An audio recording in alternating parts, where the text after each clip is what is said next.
look to see if any of my colleagues have any questions or comments at this time. Board Member Contreras? Yes, thank you so much for the presentation. I know this is something, Sean, that you've been talking about for a long time, publicly, been telling the board.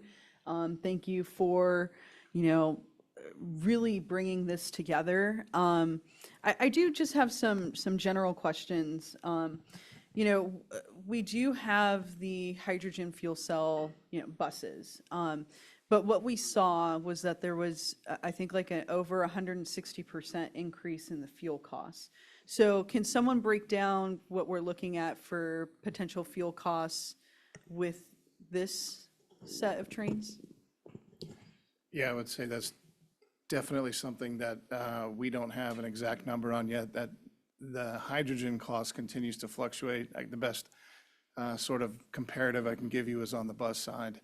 When we look to put in the fueling station here for our bus operations, it was supposed to get to a place where it was somewhere between $4 and $5 a kilogram in liquid form.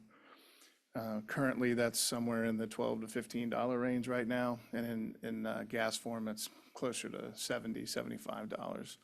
I think part of the issue that exists in California is scalability, and that really has to go back on the state a little bit. The state really opened the doors for what they wanted to see from a hydrogen standpoint, and I think there has been great interest by our friends at Caltrans and Calsta, and I think the transit community. I think when you get to the energy side of it, there has been less of an investment in trying to scale sourced hydrogen within the state. I think we have a couple, what we would consider large-scale facilities that pull in that hydrogen and sort of refine it. The state's requirement for the most part is that it's green. That creates its own set of complications when we have, natural gas lines that we could probably farm and electrolyze from. So there's a lot of different things I think need to happen at the state level to make that happen. It will increase our fuel cost if it doesn't stabilize itself. I will say the risk that we run in an electric scenario is the same if we went with a third rail option or if we try to do overhead catenary. Our friends to the south of us have experienced some increases in electric cost over the years. And there's some inherent danger with overhead catenary as well, especially along the Sprinter line where we have potential fire hazard dangers. So I think when we sort of weighed all those options between potential fuel availability, aesthetics along the line, what really folks might want from a long-term Sprinter outcome, the hydrogen piece was kind of the way to go.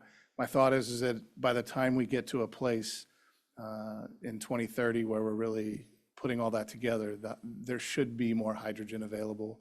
We're banking on that. That's part of the infrastructure throughput of this project, at least, is to even look at our own area and should we have our own hydrogen facility in North County.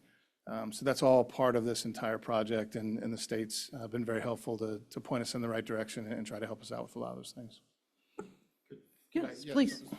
If I could add to that, through the chair. So we'll be covering the cost of the operations at the state because this will be in surfliner service. But I appreciate the conversation about NCTD's potential use of hydrogen. But at the state level, we've been having several conversations with other state agencies, including the Governor's Office of Business and Economic Development. And they've introduced us to some of the potential hydrogen manufacturers who are looking to do purely green solar photovoltaic production. And there's also a new joint powers authority created by the city of Lancaster to help sort of amalgamate the demand for green hydrogen in California and to connect the producers to the off-takers. And so I think that there's, as Mr. Donaghy said, I think there's a lot of potential in California still to produce green hydrogen and scale that up quickly. And the indications I'm getting from conversations with state partners is that the commitment is still there and the technical feasibility is coming. Fantastic. I was actually going to ask that, when I'm assuming an MOU is going to be a separate discussion that's going to come to the board. So, I just wanted to ask the state, can you foot the bill for this fuel while we're testing it? So that will happen. Yeah, so thank you. I appreciate you chiming because that was going to be my next question.